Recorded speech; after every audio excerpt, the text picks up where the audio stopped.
peacefully, lots of deliberations. From here, where next? Yes, from here, where next? The implementation. We need to implement it. As I already said, there have been a lot of talk. The document itself is fantastic. How are we going to implement it?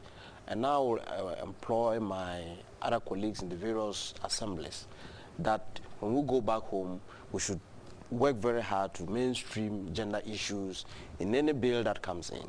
I have been a committee on health in Ghana, and anytime we draft a bill, we make sure we put in, female mainstreaming issues in there. Otherwise, the disparity is really becoming wider. So when we go back to the plenary in September, ECOWAS, I think we're going to push very hard to make sure that this document actually gets to the heart, as my colleague said, so that we'll be able to implement it to relieve a lot of hardship for our girl child in the various constituencies.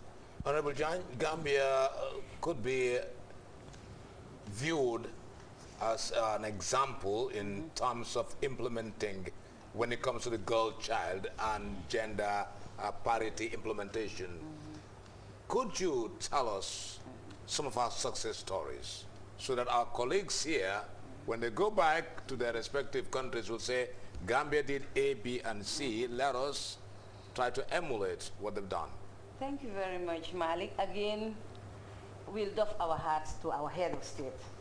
For he has the empowerment of girls' education project, that's PEJET. That means free girls' education in the Gambia. Again, we have also a program here when you are pregnant woman, free of charge. When you maternity, free of charge.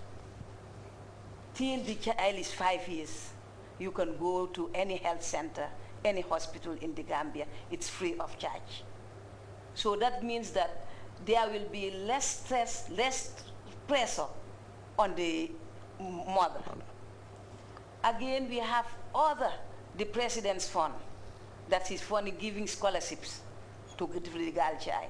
In fact, we have achieved parity both at the basic and the secondary level due to the interventions, the positive interventions of His Excellency Sir Professor Dr.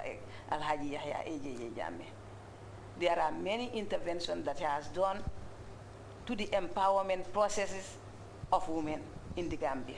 And we are not only at the academic level, but in all areas of Gambian women's endeavor, be it the farmer, be it elsewhere, because he's a president that leads by example. He's a president that you see him leading in farming, physically involved. He's a president that you see going spot checks in the offices, wiping our cobwebs in certain offices. He's a proactive president that needs to be emulated. And also, my colleagues also talk of the enhancement of powers of the ECOWAS Parliament. As of now, we are just advisory, not decision making. So we are looking forward to when the ECOWAS Parliament will elect their members by direct universal suffrage. Then at least we'll have the power to be making decisions. But as for now, we are just an advisory body. Gentlemen, let me throw this, gentlemen, honorable gentlemen. My apologies for calling you gentlemen. Honorable gentlemen. We've just learned from the honorable president of ECOFEBA that leadership plays a significant role in implementation. And I want to hear your comments on that. Thank you. In fact, we as parliamentarians representing the people of the sub-region have committed ourselves, as far as the strategy is concerned, to help our government develop the political will. The political will must be generated sufficiently to address the issue of gender across our sub-regions. And so it is a fight for all members of civil society are called into this fight. The media, the religious leaders, the community leaders, educators, social workers, in every aspect of the society, we are to make sure that we take on this fight. Because look, if we don't do it, there will be no way that we can eliminate poverty or we can reduce poverty. There is no way that we can address health matters, because as it is being observed, gender issues are also health matters now. There are a lot of our women that have come down with what they call, this term is the fistula. That is an issue. It's alarming. In Liberia, it's alarming. Civil society, international partners are all putting up resources. How can you neglect that? You can't afford, because then you are harming the population, you are harming your development program, you are harming your educational program, and your achievement going to be at a very slow pace. And so there is a lot of room for advocacy. Those of you that belong to the media, you have to help us. You have to help us to create the awareness.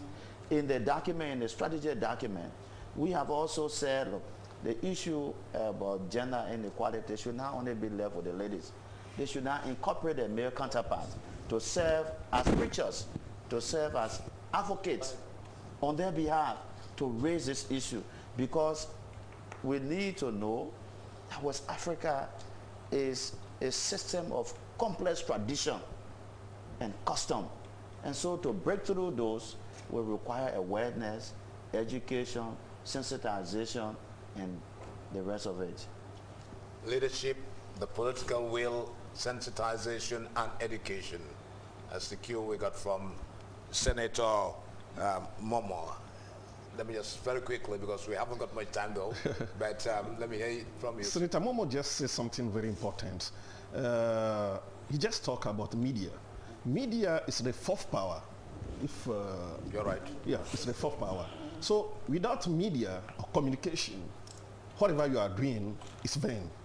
So I think that's why here it just opened again my mind. It's very important to us, because media is playing a great role, because we are talking about good governance. So if you are a leader, you are doing something, good thing or bad thing, and the media is not with you, your people are not going to know what you are doing.